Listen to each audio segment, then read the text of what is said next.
Bismillahirrahmanirrahim. Assalamualaikum warahmatullahi wabarakatuh. Alhamdulillahilladzi amarna bittaqwa wa nahaa 'anittiba'il hawa. Asyhadu an la ilaha illallah wahdahu la syarika lah wa asyhadu anna Muhammadan 'abduhu wa rasuluh alladzi la nabiyya ba'dah.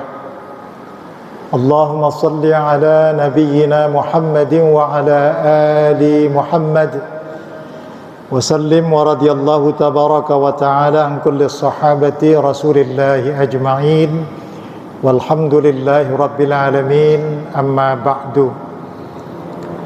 Ibu-ibu, bapak-bapak, hadirin jamaah ba'dal maghrib Masjid Bani Umar rahimakumullah.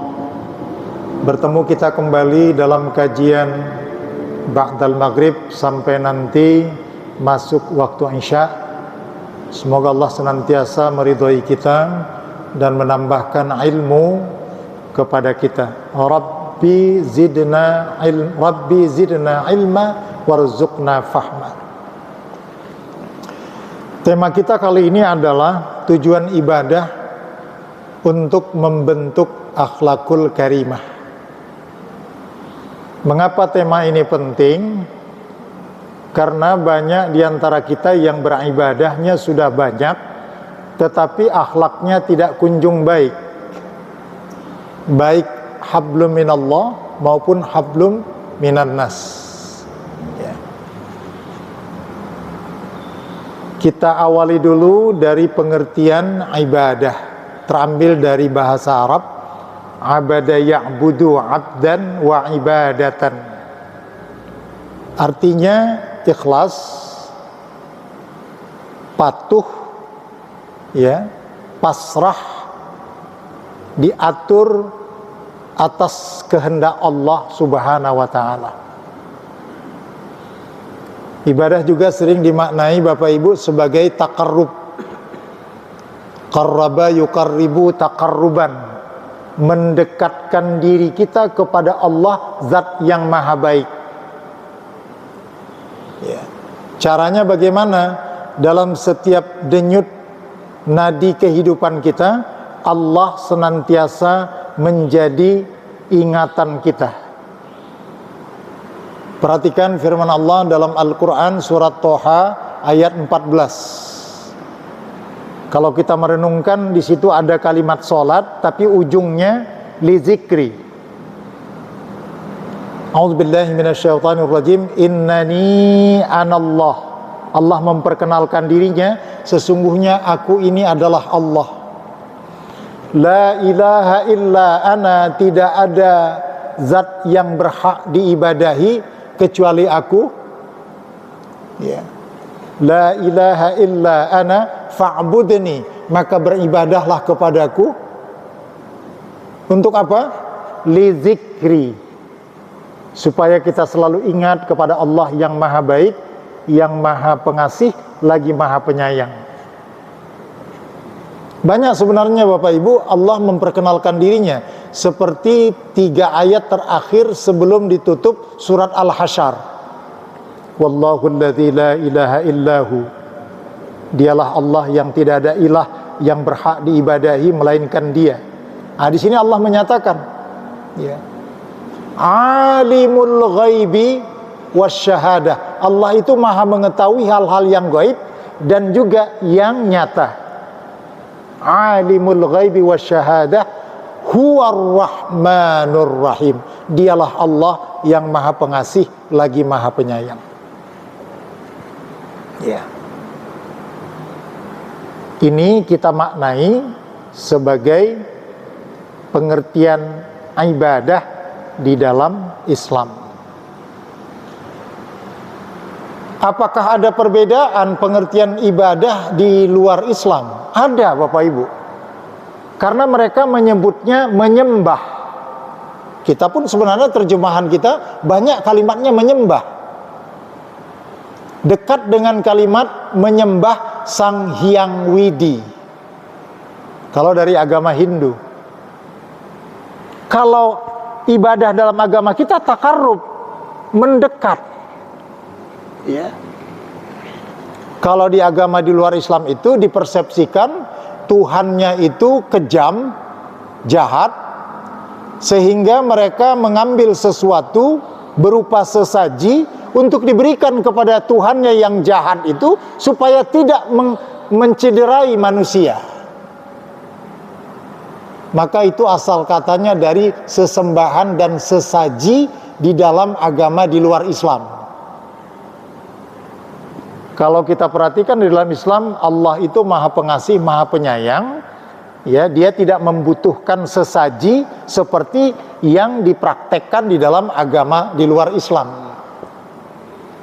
Ya. Tujuannya karena Allah itu Maha Baik, maka kita mendekatkan jiwa kita kepada Allah, harapannya supaya kita pun menjadi orang yang baik. Itu. Maka ada beberapa dalil tentang ibadah. Yang pertama surah Al-Fatihah ayat 5. A'udzubillahi minasyaitonirrajim. Iyyaka na'budu wa iyyaka nasta'in. Kepadamulah ya Allah kami beribadah dan kepadamulah kami memohon pertolongan. Berikut surat Al-Bayyinah ayat 5. Beribadah itu jangan disertai dengan niat-niat yang lain kecuali hanya karena Allah. Wa ma umiru illa liya'budullaha mukhlishina lahuddina hunafa. Kami tidak memerintahkan manusia melainkan hanya untuk beribadah kepada Allah dengan ikhlas. Apa bentuk ibadahnya? Hunafa, lurus, hanya mengharapkan keridhaan Allah. Wa yuqimus salata wa yu'tuz zakata wa dzalika dinul qayyimah. Surat Al-Bayyinah ayat yang ke-5. Bapak Ibu, kita maju lagi dalilnya surat Yasin ayat 61. A'udzubillahi minasyaitonirrajim. Wa ani'buduni hadza siratum mustaqim. Allah berfirman, wa ani'buduni, dan hendaklah kalian beribadah kepadaku. Aku di sini kembali kepada Allah. Hadza siratum mustaqim. Jalan ibadah yang sudah diajarkan Allah melalui malaikat Jibril. Jibril mengajarkan kepada baginda Rasulullah. Rasulullah mengajarkan kepada sahabat, tabi'in, atba'ut tabi'in, sampai kepada kita. Itulah jalan menuju Allah yang terbaik. Subhanallah, kalau tidak diajarkan, kita tidak tahu bagaimana cara beribadah ya Bapak Ibu. Kita nggak tahu. Ya. Satu lagi surat Az-Zukhruf, surat yang ke-43, ayatnya juga ayat 43. Nanti kita ulang-ulang di rumah.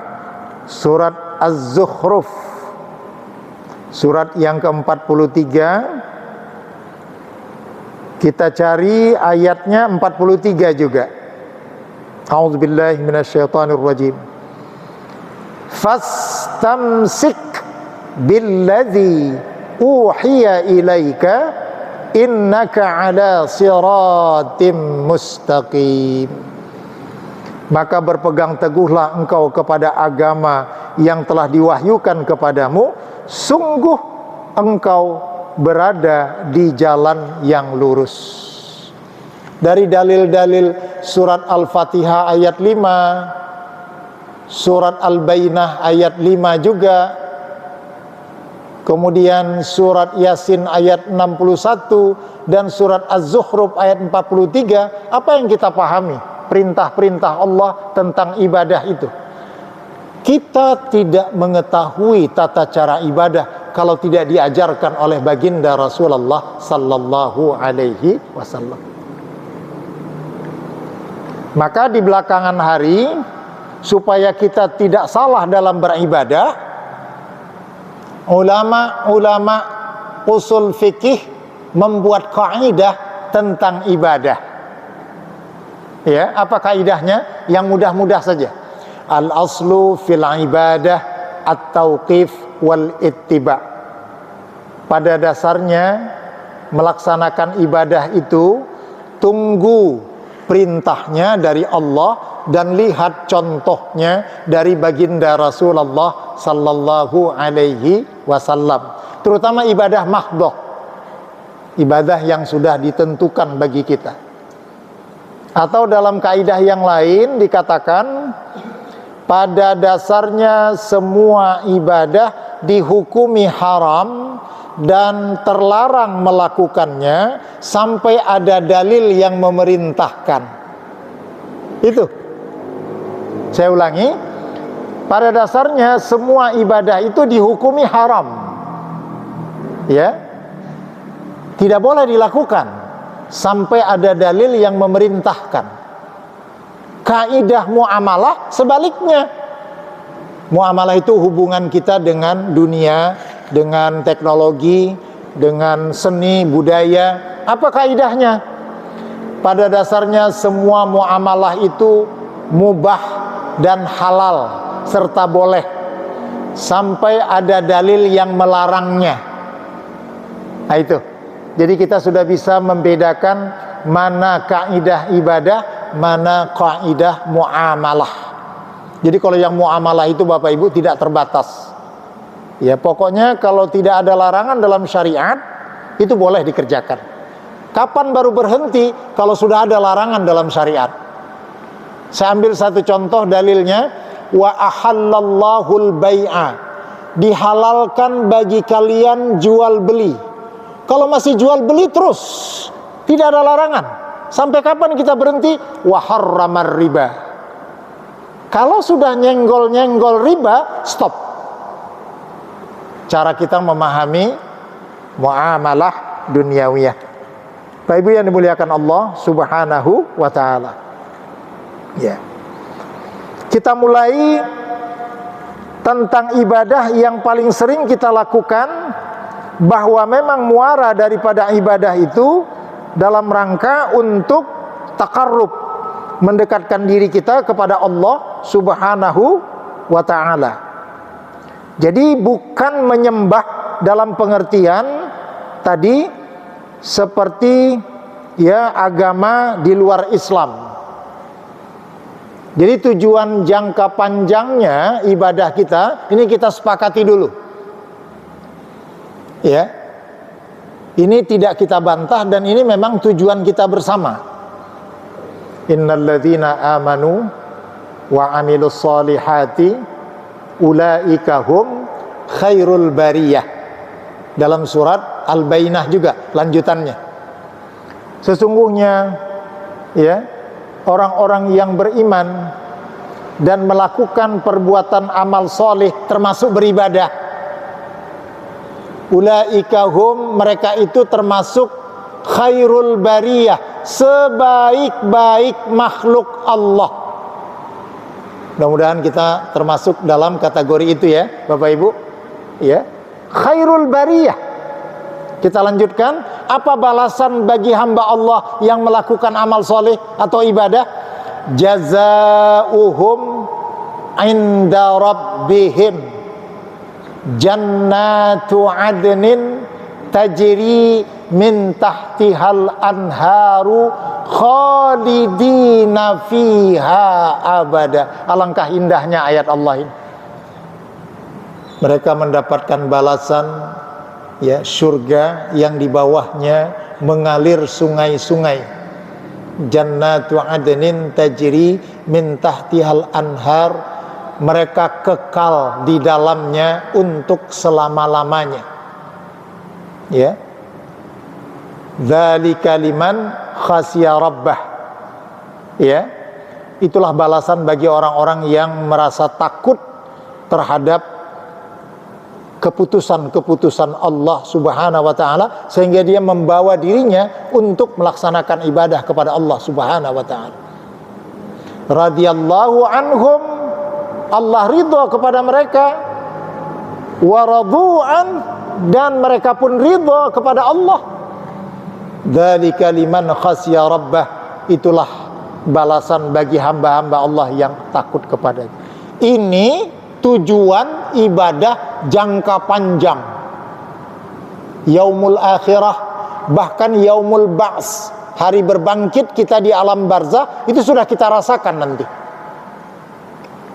Ya.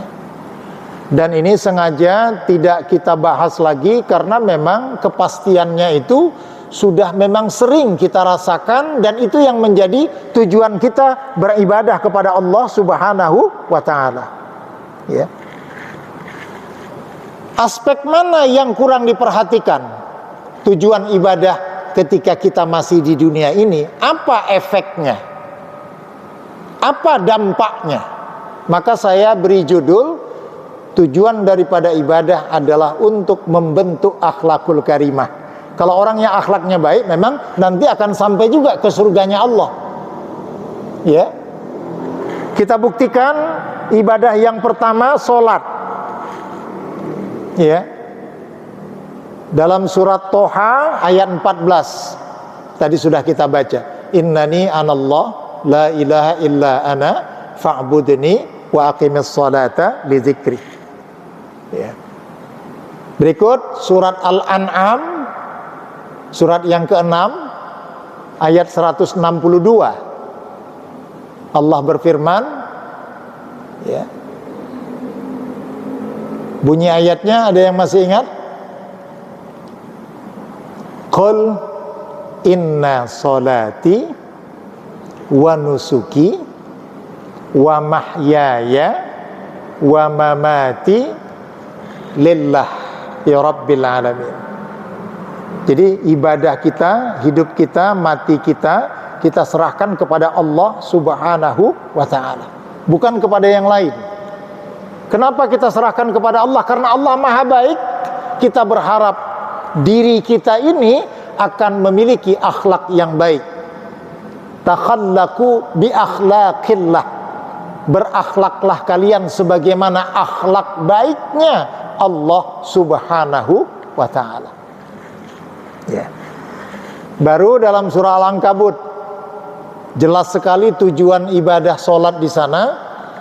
Utslu ma uhiya ilaika minal kitab, ya, bacakanlah ya Muhammad, ya, Al-Quran yang telah diwahyukan kepadamu.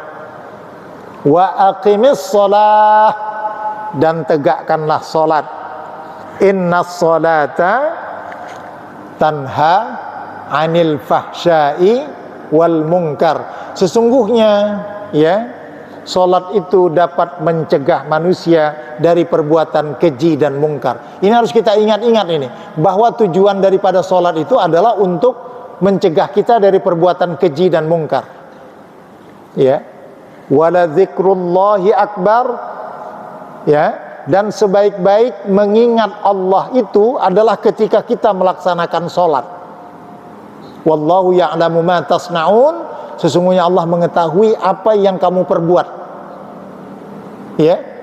Ini pernyataan Allah dalam surat Al-Ankabut ayat 45. Ya. Kemudian kita buktikan lagi dalam hadis Nabi. Ya. Tidak berfungsi salat seseorang yang tidak dapat mencegah pelakunya dari perbuatan keji dan mungkar. La salata, ya, tidak berfungsi salat, ya, manakala salatnya itu tidak dapat mencegahnya dari perbuatan keji dan mungkar. Ya. Jadi artinya tidak berfungsi di sini, ya, juga tidak diterima di sisi Allah Subhanahu wa ta'ala. Ya. La salata, ya, tidak berfungsi salat manakala solatnya tadi tidak dapat mencegahnya dari perbuatan keji dan mungkar.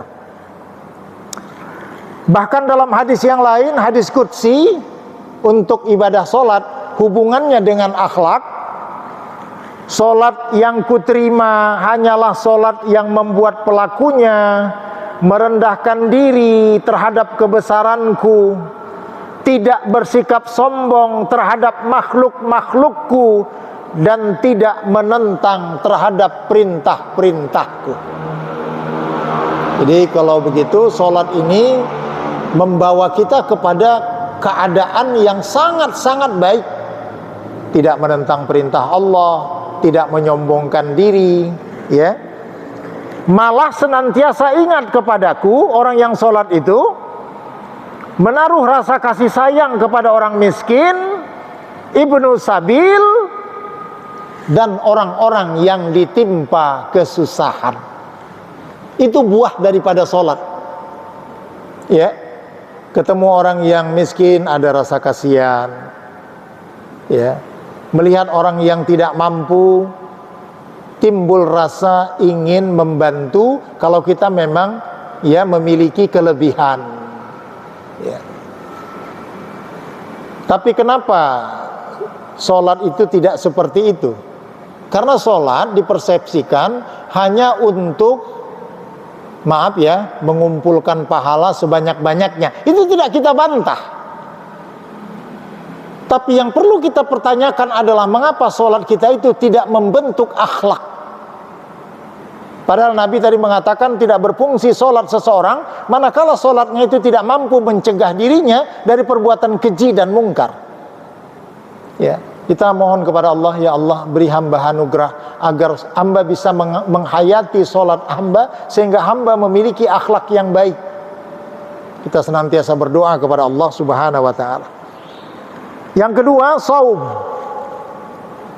Alladzina amanu kutiba alaikumusiyam kama kutiba alal ladzina min qablikum la'allakum tattaqun. Al-Baqarah 184. Ini kita Bapak Ibu kemarin tanggal 1 Januari itu berbarengan dengan tanggal 1 Rajab.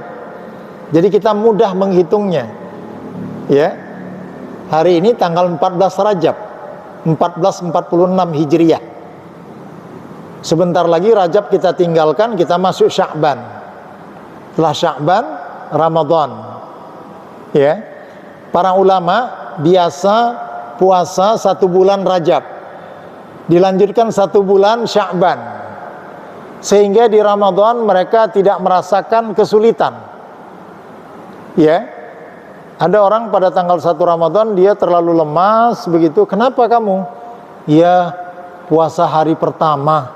Ketahuan Rajabnya nggak puasa, Sya'bannya juga nggak puasa. Padahal sebenarnya tradisi para ulama membanyakkan ibadah saum sunnah di bulan Rajab dan di bulan Sya'ban. Mudah-mudahan Allah memberikan kepada kita kelapangan rezeki dan kelapangan hati untuk mempraktekkan paling tidak beberapa hari di bulan Rajab dan di bulan Sya'ban nanti kita akan mulai melaksanakan ibadah saum. Ya. Kam min shaimin laisa lahu min siyamihi illa al-ju' wal 'atas. Nah ini tengok bagaimana puasa itu tujuannya untuk membentuk akhlak. Berapa banyak orang yang berpuasa tapi ya, berapa banyak orang yang berpuasa kam min shaimin, ya, tidak ada diperolehnya hasil dari ibadah puasanya itu illal ju' wal 'atas, kecuali hanya lapar dan dahaga saja. Karena mungkin dia berpuasa tapi lisannya tidak terkendali. Perbuatan-perbuatannya juga tidak dapat dikendalikan walaupun dia sudah tidak makan dan tidak minum. Ya.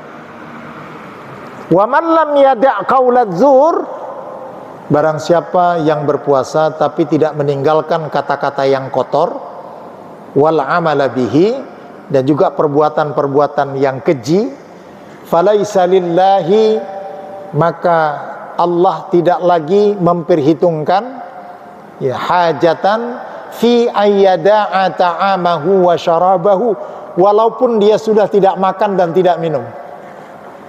Kita tidak mau terjebak kepada kualitas saum kita yang seperti itu, rasanya sia-sia. Ya, Bapak Ibu yang dimuliakan Allah Subhanahu wa taala. Hakikat berpuasa bukanlah sekedar menahan diri dari makan dan minum, akan tetapi esensi puasa adalah menahan diri dari berkata-kata yang sia-sia, perkataan yang tidak pantas, tidak sopan. Jika seseorang mengatakan sesuatu yang dapat membangkitkan kemarahanmu karena dicaci, dimaki, dan direndahkan, maka cukup engkau mengatakan inni shaim. Tidak perlu dilayani. Ya, mungkin kita direndahkan orang, mungkin kita dicaci orang, mungkin kita digibah orang. Ya, jangan terpancing emosi. Kita cukup mengatakan sesuai dengan tuntunan Rasulullah, inni shaim. Ya, salasa marrah, 3 kali. Kalau dia juga belum pergi, kita yang diminta untuk pergi, supaya tidak terjadi konflik. Nah, itu cara-cara yang diberikan oleh Rasulullah SAW bagaimana kita ya menjaga kualitas ibadah saum kita yang bermuara kepada akhlak. Zakat kita temukan dalilnya di surah At-Taubah ayat 60. Ya. Innamas shadaqatu lil fuqara wal masakin wal 'amilina 'alaiha. Ya, dan seterusnya ada 8 asnaf. Kemudian dilanjutkan di surat yang sama di ayat 103. Khuz min amwalihim sadaqatan tutahhirhum wa tuzakkihim biha wa salli alaihim inna salataka sakanul lahum. Ini dalil yang berkenaan dengan zakat. Zakat juga kita sebut sedekah wajib. Nah, kalau sedekah yang biasa itu sedekah sunat. Kalau dikatakan sedekah wajib itu ada nisab, ya, batas minimal harta kita yang sudah dikenai zakat, ada haul berputar selama 1 tahun, kemudian ada qadar 2,5% dikeluarkan kepada yang 8 asnaf tadi, kecuali zakat fitrah nanti itu tidak pakai haul, dan nisabnya bagi mereka yang memiliki belanja pada tanggal 1 Syawal, maka selebihnya sudah wajib menunaikan zakat fitrah. Begitupun tidak ada ketentuan umur. Anak yang baru lahir, maka orang tuanya wajib membayarkan zakat fitrah untuk anaknya yang baru lahir apabila lahirnya di bulan Ramadan menjelang memasuki Idul Fitri. Ini ketentuan-ketentuan yang berkenaan dengan zakat fitrah. Kita lihat Bapak Ibu hubungan zakat, infak, sedekah dengan akhlak. Senyum kepada saudara sesama muslim adalah sedekah. Senyum dengan ikhlas.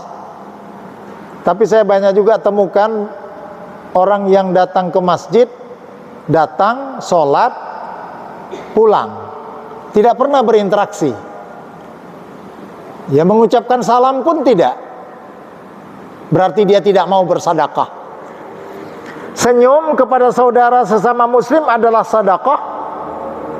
Beramar ma'ruf dan bernahi mungkar juga sedekah.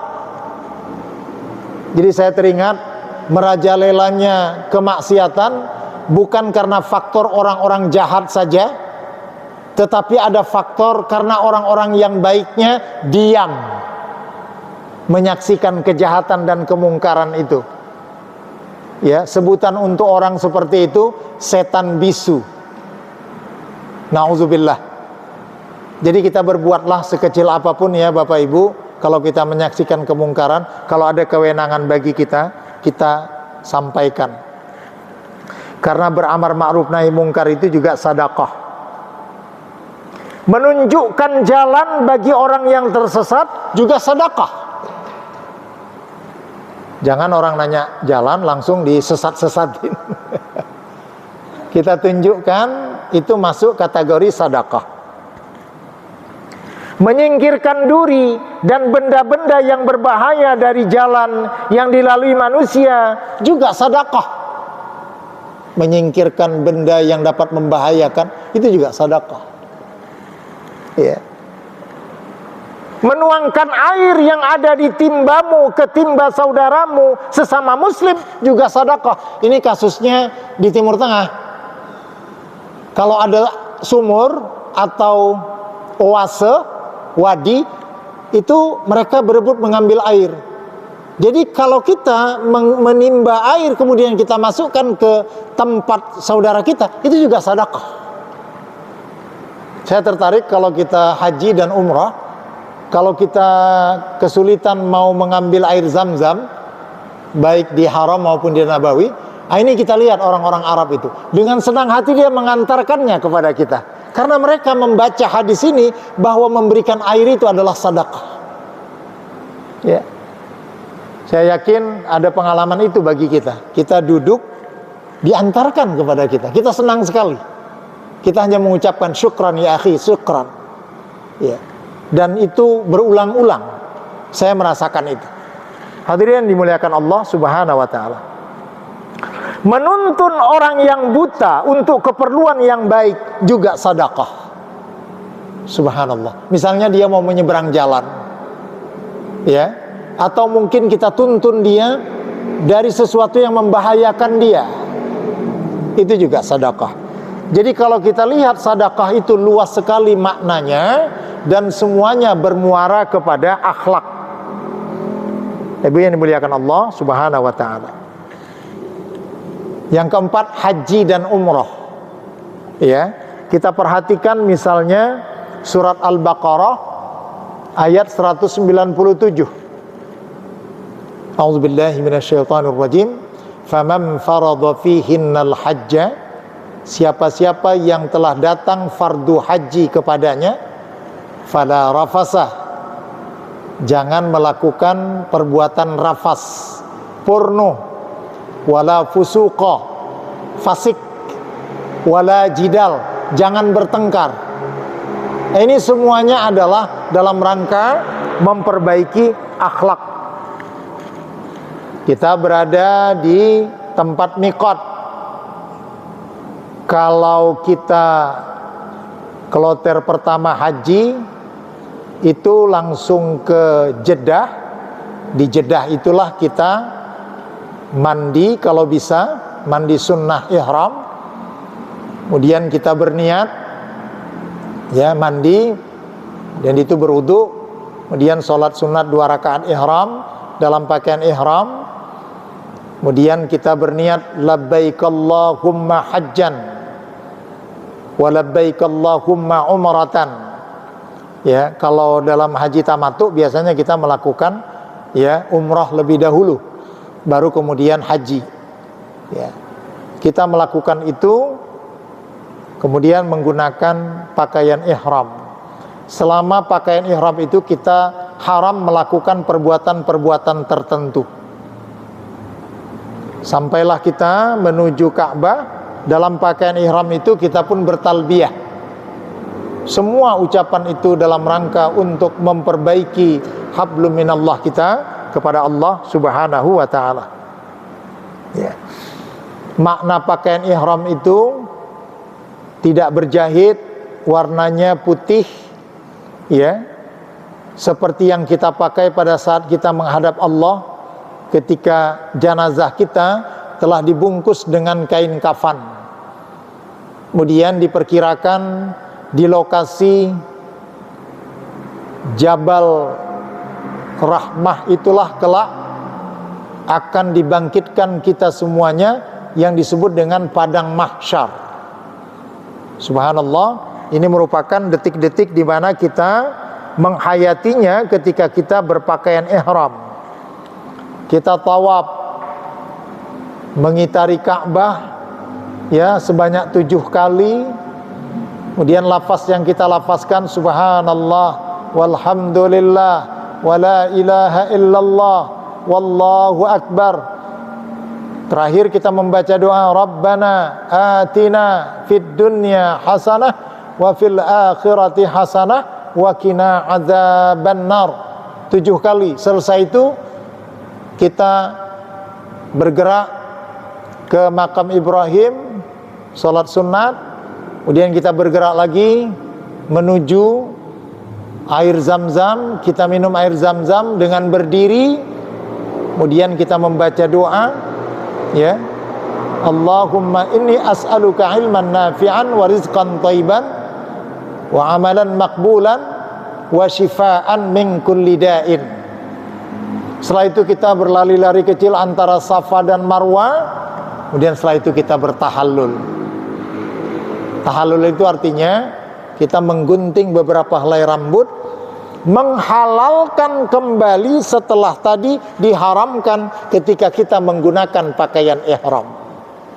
Kira-kira sampai di situ kita betul-betul telah menjadi orang yang baik, yang dekat kepada Allah, karena kita memang betul-betul telah menghayati seluruh prosesi ibadah haji yang kita lakukan. Bapak Ibu yang dimuliakan Allah Subhanahu wa taala. Jika demikian,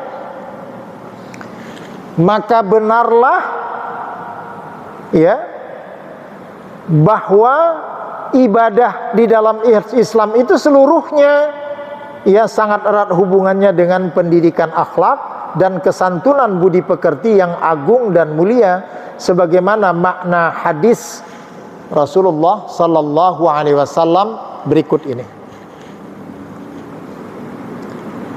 Satu ketika ada seorang sahabat, Bapak Ibu, yang bertanya kepada Rasulullah sallallahu alaihi wasallam dalam satu majelis. Ya, ya Rasulullah, wahai Rasulullah, ditanya oleh sahabat, ya, inna fulanah, sesungguhnya wanita itu, wanita tidak disebutkan namanya, fulan laki-laki, kalau fulanah itu perempuan. Ya, inna fulanah, wanita itu dikenal banyak melakukan sholat, puasa, dan bersedekah, tapi lisannya selalu menyakiti hati tetangganya. Apa kata Nabi? Ya, faqala hiya finnar. Subhanallah. Banyak sholat, banyak puasa, banyak bersedekah, tapi karena hanya lisannya menyakiti hati tetangganya dan perbuatannya, kata Nabi, faqala hiya finnar. Artinya kita memahami tadi, siapa yang sholatnya tidak dapat mencegah dirinya dari perbuatan keji dan mungkar, maka sholatnya tidak berfungsi. Dilanjutkan pertanyaan itu oleh sahabat. Kemudian sahabat Nabi yang bertanya itu melanjutkan pertanyaannya, ya Rasulullah, sebaliknya wanita yang lain, fulanah juga, bagaimana keadaannya? Dia dikenal wanita yang sedikit melakukan sholat, bukan tidak sholat ya, tapi sedikit. Mungkin sholat-sholat fardu saja, sunnahnya kurang. Puasa dan bersedekah, kalaupun dia bersedekah hanya berupa kepingan keju yang sudah basi. Ya, memang keju itu ya dibasikan dulu, ya. Tetapi ia tidak pernah menyakiti tetangganya. Nabi berkata, wahia fil jannah, maka wanita itu tempatnya di surga. Ya, jadi bukan soal banyaknya ternyata, karena Nabi bersaksi untuk kasus wanita yang kedua ini, sholatnya sedikit, saumnya juga sedikit, sedekahnya juga tidak terlalu banyak. Tapi ada tapinya, lisannya dia jaga tidak menyakiti hati tetangganya. Kata Nabi, wahia fil jannah, maka fulanah itu, wanita itu tempatnya nanti di dalam surga. 3 hal yang jika terdapat pada seseorang berpotensi menjadikannya seorang munafik, meskipun dia saum, sholat, haji, dan umrah, dan dia mengaku sebagai seorang muslim. Siapa yang seperti ini? Abdullah bin Ubay bin Salul. Waktu kaum Quraisy ingin membalas dendam kekalahannya di perang Badar, mereka mengumpulkan pasukan 3.000 orang, Bapak Ibu, yang dipimpin langsung oleh Abu Sufyan. Karena Abu Jahal, Ammar bin Hisham itu sudah terbunuh di perang Badar oleh sahabat Nabi yang bernama Abdullah bin Mas'ud.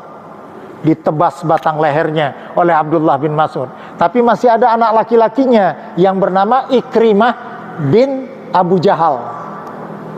Nah, jadi mereka ingin balas dendam di perang Uhud. Perang Badar tahun kedua, perang Uhud tahun ketiga. Tepatnya tanggal 7 Syawal tahun ketiga Hijriah. 3.000. Nabi mengetahui mereka mempersiapkan 3.000, Nabi mempersiapkan dapatlah 1.000. Berangkatlah mereka menuju Uhud. Kira-kira 5 atau 7 kilometer dari Masjid Nabawi.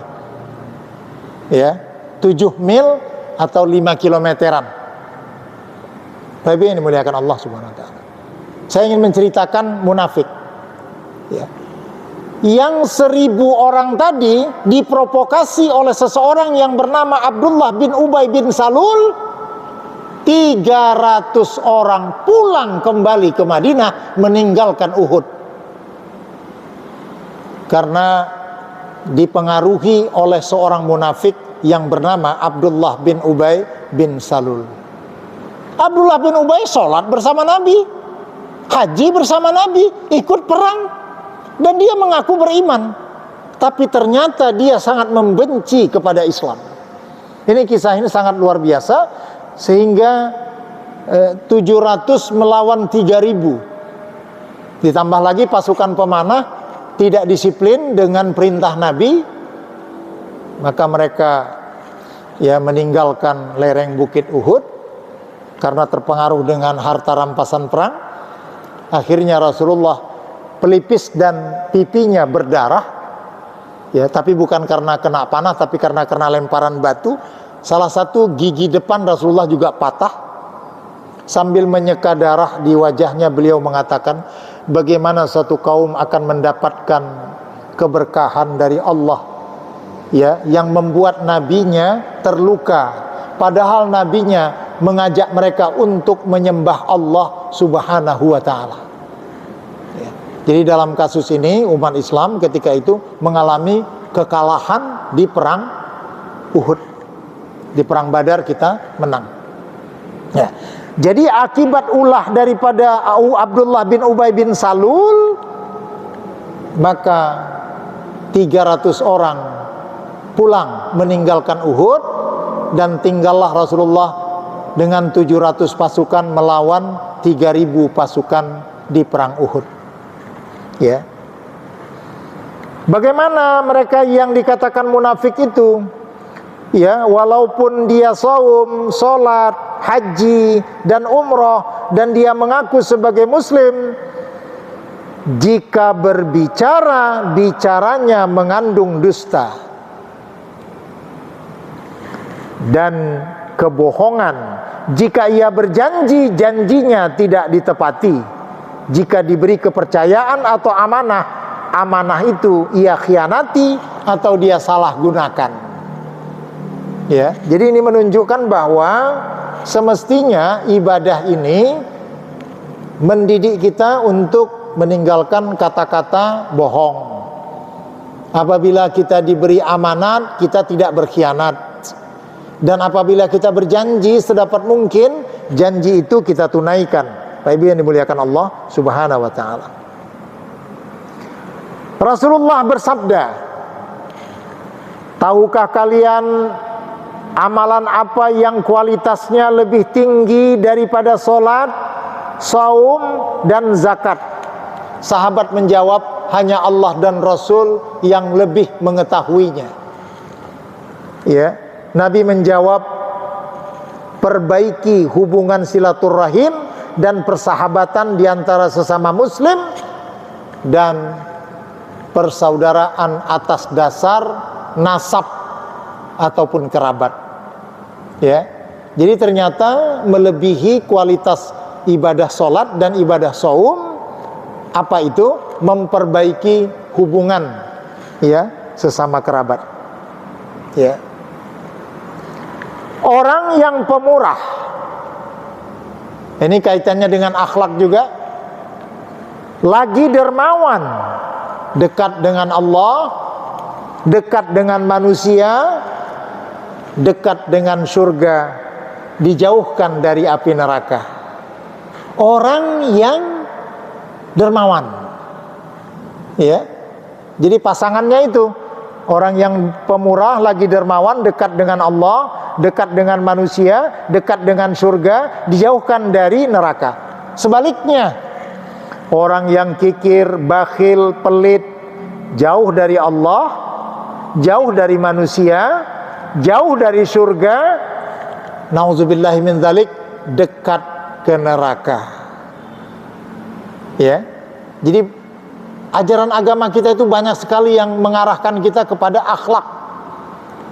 Karena tidak ada orang yang suka kepada orang yang pelit, dan tidak ada orang yang tidak senang kepada orang yang dermawan. Ya, itu sunnatullahnya memang begitu. Tapi yang dimuliakan Allah Subhanahu wa ta'ala. Ya. Seorang jahil tidak terlalu banyak paham tentang agama, ya, akan tetapi memiliki sikap pemurah, lagi dermawan, lebih dicintai Allah daripada seorang abid, ahli ibadah, tetapi kikir dan bakhil. Jadi banyak hadis-hadis yang menerangkan kepada kita tentang kebaikan-kebaikan ibadah itu sebenarnya muaranya kepada akhlak. Kalau kita balik, orang banyak ilmu agamanya, tapi pelitnya bukan main. Ternyata itu tidak disukai oleh Allah. Allah lebih suka orang yang ilmu agamanya tidak terlalu banyak, tetapi dia memiliki sikap yang baik dan dia dermawan. Ternyata itu lebih dicintai oleh Allah Subhanahu wa ta'ala daripada seorang abid yang ahli ibadah tetapi dia pelit dan dia bakhil serta kikir. Semoga Allah menjauhkan kita dari penyakit yang buruk ini, yakni penyakit bakhil dan penyakit kikir. Ya. Terakhir, supaya kita bisa berdialog nanti karena ada tanya jawab,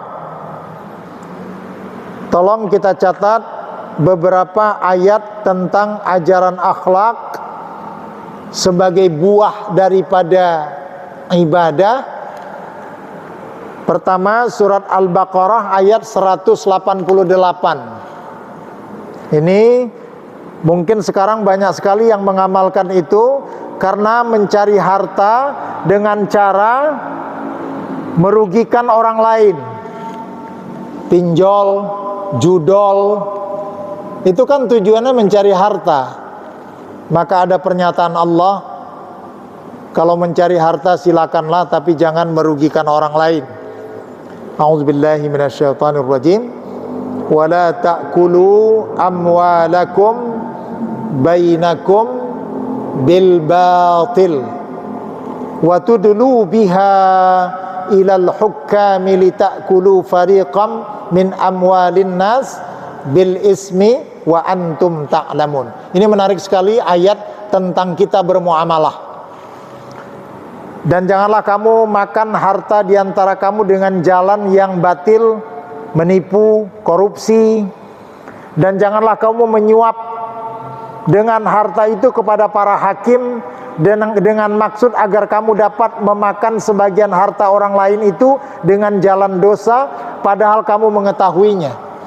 Yang masih santer dalam ingatan kita, ada seorang yang membunuh pacarnya, kekasihnya di Surabaya. Dia sudah divonis, sebenarnya hukumannya itu sangat berat, tapi ada 3 orang hakim karena dibayar, itu yang terdakwa tadi bebas, ya, divonis bebas. Tapi belakangan memang hakimnya itu menjadi tersangka. Begitulah antara lain cara orang mengambil harta dengan cara yang batil. Ya, kamu bisa hukumannya saya bebaskan, tapi satu orang sekian. Nauzubillah. Ini bukan profesi hakim saja, pedagang, banyak profesi yang seperti itu. Nauzubillahi min dzalik. Kemudian surat An-Nisa ayat 58 juga tentang akhlak. A'udzubillahi minasyaitonir rajim. Innallaha ya'murukum an tu'addul amanati ila ahliha wa idza hakamtum bainan nas an tahkumu bil adl. Innallaha ni'ma ya'izukum bih. Innallaha kana sami'an basira. Perhatikan tentang akhlak. Sungguh Allah menyuruhmu menyampaikan amanat kepada yang berhak menerimanya. Dan apabila kamu menetapkan hukum di antara manusia, hendaknya kamu menetapkannya dengan adil. Sungguh Allah sebaik-baik yang memberi pengajaran kepadamu. Sungguh Allah maha mendengar lagi maha melihat. Subhanallah. Ini ayat juga yang paling banyak sekarang dilanggar. Pertama soal keadilan, yang kedua soal amanah. Ya. Berikut surat An-Nahl ayat 90. Saya yakin ini sudah sering kita dengar, karena para khatib kita kalau mengakhiri khutbahnya pasti baca ayat ini. A'udzubillahi minasyaitonirrajim. Innallaha ya'muru bil adli wal ihsan wa itaizil qurba wa yanha 'anil fahsya'i wal munkar wal bagh ya'izukum la'allakum tadhakkarun.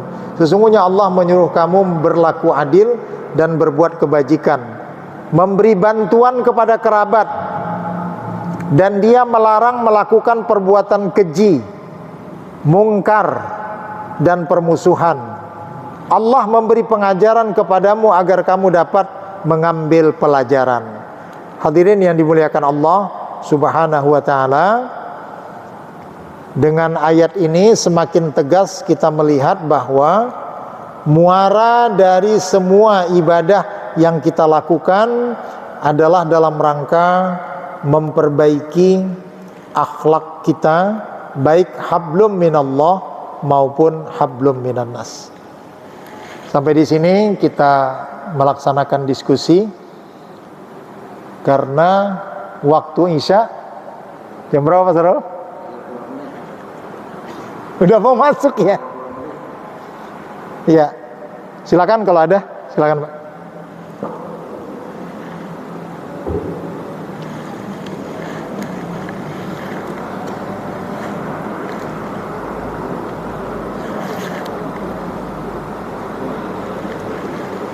Baik, alhamdulillahirrabbilalamin. Semoga kiranya Allah subhanahu wa ta'ala meneguhkan hati kita dalam rangka menuntut ilmu. Sedikit banyaknya kita menyerap ilmu datangnya dari Allah, dan insya Allah akan menambah pengetahuan bagi kita. Dan yang lebih penting adalah kita renungkan sejauh mana pengaruh dari ibadah yang kita lakukan dapat memperbaiki akhlak dan perbuatan kita dalam rangka hablum minallah maupun hablum minan nas. Kita tutup dengan berserah diri kepada Allah Subhanahu wa taala seraya melafazkan doa. A'udzubillahi minasyaitonirrajim. Bismillahirrahmanirrahim. Alhamdulillahirabbil alamin hamdan yuwafi ni'amahu wa yukafi'u mazidah. Ya Rabbana lakal hamdu kama yanbaghi li jalalikal karim wa 'azimi sultanik. Allahumma shalli ala Muhammad wa ala ali Muhammad. Allahumma inna nas'alukal huda wat tuqa wal 'afafa wal ghina. Allahumma inna nas'aluka salamatan fid din wa afiyatan fil jasad wa ziyadatan fil ilmi wa barakatan fil rizqi wa taubatan qabla al maut wa rahmatan 'inda al maut wa maghfiratan ba'da al maut. Allahumma hawin 'alaina fi sakaratil maut wan najata minan nar wal 'afwa 'inda al hisab. Rabbana atina fid dunya hasanah wa fil akhirati hasanah wa qina 'adzaban nar. Walhamdulillahi rabbil alamin. Ila liqa' ma'as salamah. wal afu minkum. Wassalamualaikum warahmatullahi wabarakatuh.